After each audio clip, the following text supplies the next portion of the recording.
Heartbreak is something that we have all experienced at some point in our life. Now, in the moments during the heartbreak or after the heartbreak, we don't realize it. But oftentimes, heartbreak can be a catalyst for change. Now, I was going to tell you a story about the hopeless romantic and one of the many girls that broke his heart, which unfortunately is a common theme in my stories. But I realize heartbreak can come in many different forms. This is the first time that I experienced heartbreak outside of love. Let's reminisce. So, summer of 1994, I am obsessed with everything baseball.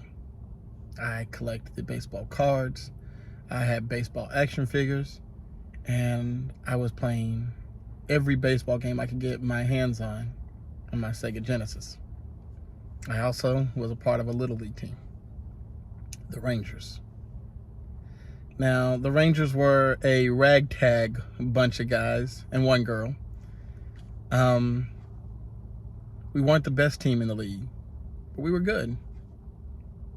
The star of our team, his name was Ruben. Now, Ruben was almost always guaranteed to hit a home run. And the times that he didn't get a home run, he was going to at least get a double, oftentimes a triple. Now, I was nowhere near as good as Ruben, but I was pretty consistent. I could always make contact with the ball, but my problem was when I swung down instead of swinging straight across. That type of swing caused the ball to immediately ricochet off the field, and it would be difficult for the infield to judge the trajectory of the ball, giving me just enough time to make it to first base. But that's usually as far as I was able to get. Our rivals and the best team in the league was the Athletics. So the first time that we played the Athletics, my chopping style of swing was ineffective because the Athletics were extremely tall and extremely fast. Everyone on my team was 8 years old, and the Athletics were at least 10. And I'm not saying that to be facetious. They were all older than us, and they were faster than us, and they were stronger than us. And that was the first game that I went 0 for 4, because when I would do my chopping style of swinging, they would react quick enough to throw me out. And after losing that game by double digits, I was extremely frustrated. And I remember my dad telling me not to be frustrated, but just that we're going to improve. So he started taking me to Ellen's Fairway. It was our Ellen's Entertainment Center. And we would practice for hours in the batting cage.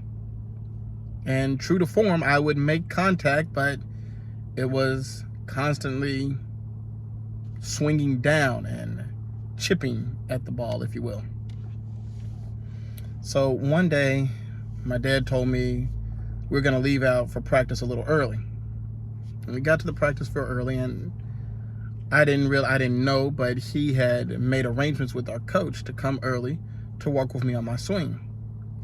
So our coach came with a bucket of ping pong balls.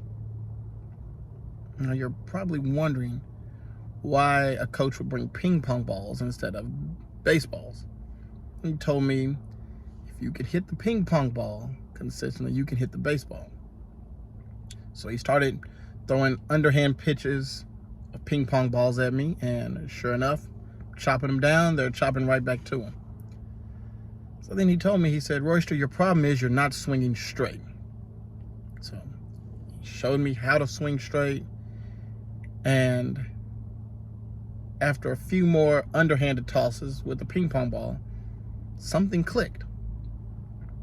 And I started hitting the ball instead of down, up, and over his head. I was so excited. I finally understood and went into that practice, and I was hitting the ball easily into the outfield. Doubles, triples. And I remember that day because everyone was really excited for me. Like, wow, look at that.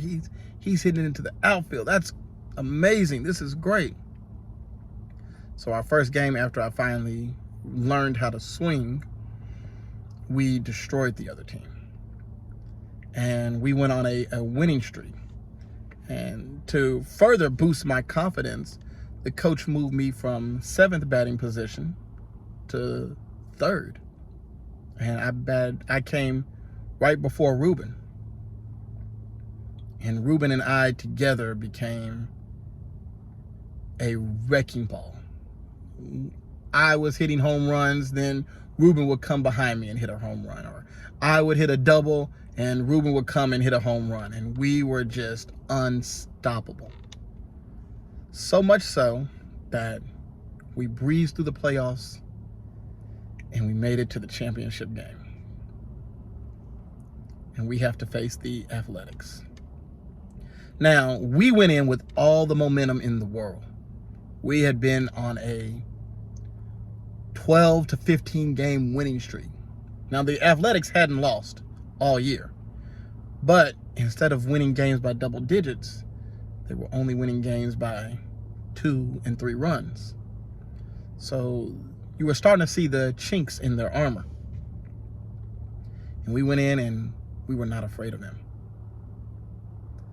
So, championship game, Little League, machine pitch, 40 miles an hour.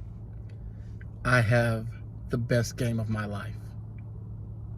I'm 3 for 3, 2 home runs, and a triple. And the next scene is like a script in a movie. 2 men on. Bottom of the 9th. I'm up to bat. We're down by 2 runs. I knew all I had to do was hit a double. That would at least score 2 and tie the game. And coming up behind me was Ruben. Or, if I was able to hit a home run, we win the game. We beat the Athletics. I'm in the on-deck circle. I'm getting ready. The coach calls timeout. And he calls me over to him. He says, "Royster, come here." He says, "I'm subbing you out." "Why would you sub me out?" I'm thinking to myself, I'm the 2nd best player on our team.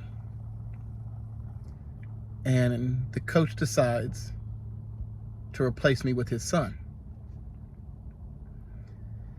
Now, his son, and I mean this with no disrespect, but at the time was the worst player on our team.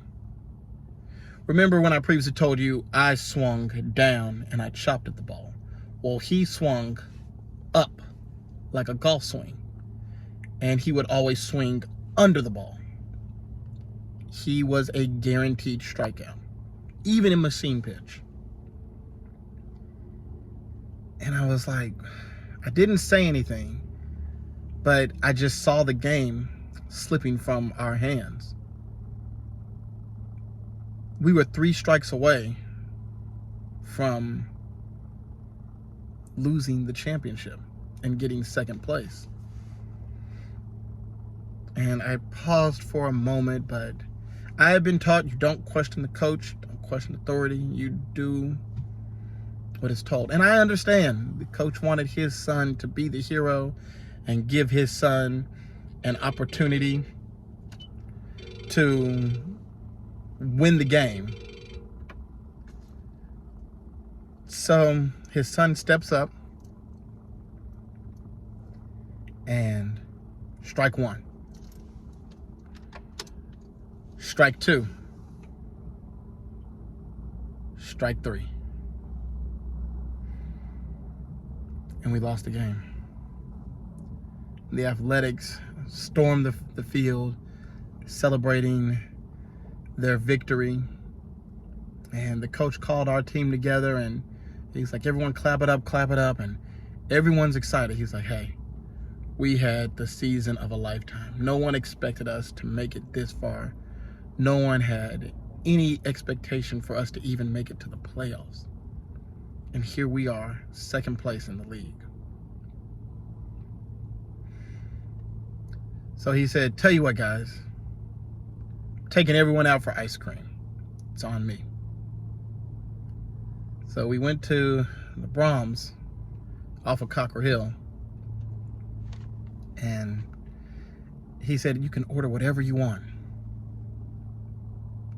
And I remember people were getting, I want 2 scoops of this. And everyone was excited and everyone was happy. And I didn't understand, because at that moment I was experiencing heartbreak.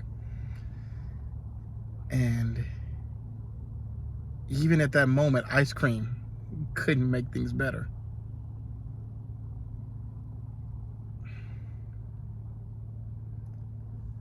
That heartbreak caused me to no longer enjoy baseball. I stopped collecting cards. That was my last Little League season. I just didn't want to play it anymore. Well, that's all I have for today. Thank you for listening. Peace, and God bless.